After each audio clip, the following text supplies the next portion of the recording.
I'm going to show you how to dynamically foam roll your quadriceps.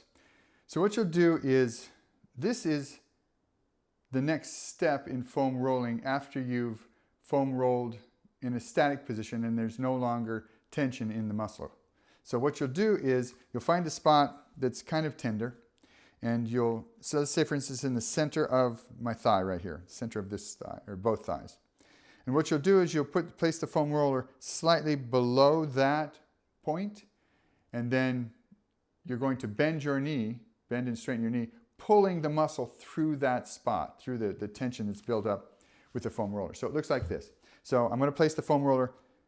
Here's the spot that's painful. I'm going to place it slightly below that. And then, so here's the spot that's painful. Okay, that's a level 5 to 8 out of, say, 1 to 10. And so you're going to roll slightly below that, squeeze your glutes, pull your stomach in, and then just going to go ahead and bend your knees.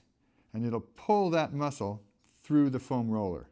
This is a dynamic release.